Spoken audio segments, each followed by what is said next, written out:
जय श्री कृष्ण. आज मी तुम्हाला सार्थ श्री एकनाथी भागवत अध्याय 2 यातल्या काही ओवींचे वाचन करून दाखवेल आणि त्यांचा अर्थ पण समजावून सांगेल. तर चला सुरू करूया. ओम श्री गणेशाय नमः.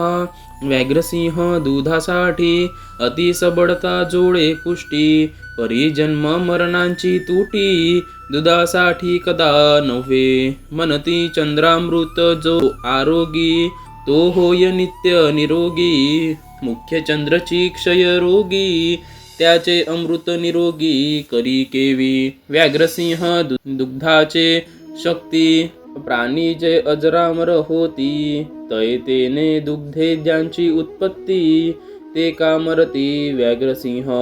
जय हरी भक्तांची भेटी घडे, तै न बाधी संसार साकडे.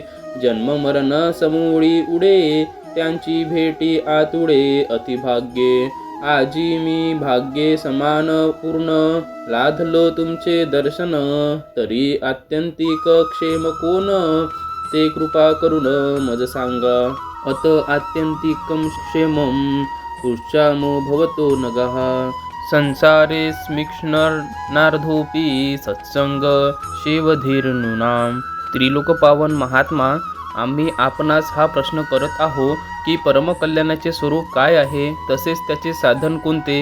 या जगात अर्ध्या क्षणाचा सत्संग सुद्धा परम आल्हादकारक असतो. म्हणून तुम्ही निष्पाप निर्मळ, तव तुमचे निदर्शने तत्काळ. नसती सकळ कलिमळ, ऐसे निज निर्मळ तुम्ही सर्व. स्नान केलिया गंगा, पवित्र करी सकळ जगा, ते गंगा ही निज पाप भंगा. तुमचे चरण संगा वांछित, तुमची दर्शन संग चितगंगा. अत्यंत दाटुगी माझी जगा, दर्शन मात्रेने भवभंगा. जन्म मरण पैगा, मग कैचे तेथे कायसा गंगेचा पळी पाडू. नाही तीर्थ महिमेसी पवाडू, तीर्थानुभव दोष अवघडू. त्यांचा करी निवाडू दृष्टी संगे, ऐसे पवित्रता प्रबळ. दृष्टी उत्संगी वाढवा सकळ, आजी झालो मी अति निर्मळ. तुम्ही दीनदयाळ मिनलेती, ऐसे पवित्र आणि कृपामूर्ती. भाग्ये लाधलो हे संगती, सत्संगाची निज ख्याती. सांगता श्रुती मौनावल्या, ब्रह्मनि धर्म नेने निज धर्मा.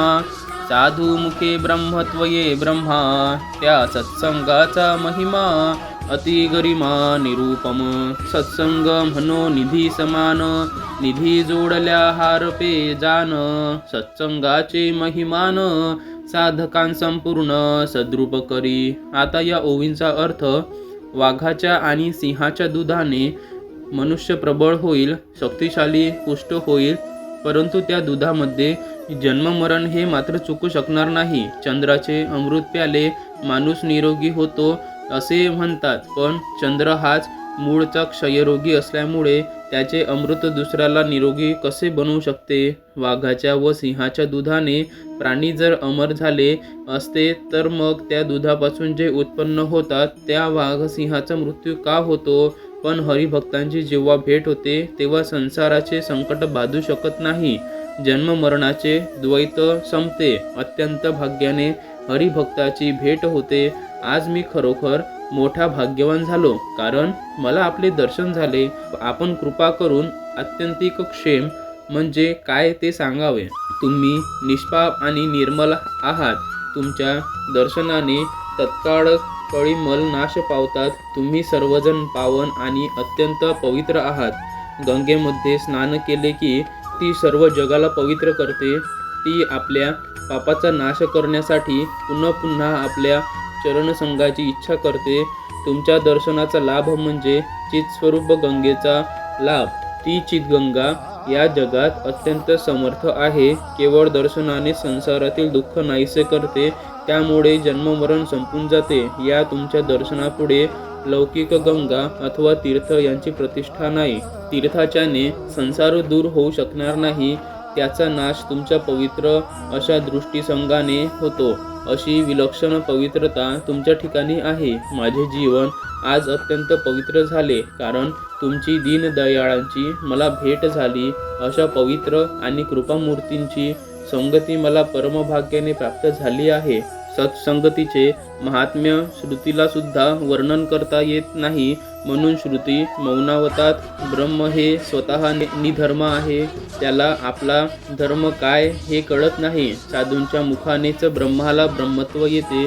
त्याच्या संगतीचा महिमा खरोखर अवर्णनीय आहे, त्याला उपमा नाही. सत्संगतीला द्रव्याच्या ठेव्यासमान म्हणणे योग्य नाही. ठेवा तर सापडलेला हरवतो, सत्संग हा साधकाला संपूर्णपणे सद्रूप करून सोडतो. धन्यवाद. माझ्या चॅनलला लाईक करा, सबस्क्राईब करा, शेअर करा आणि कमेंट करायला विसरू नका. जय श्री कृष्ण.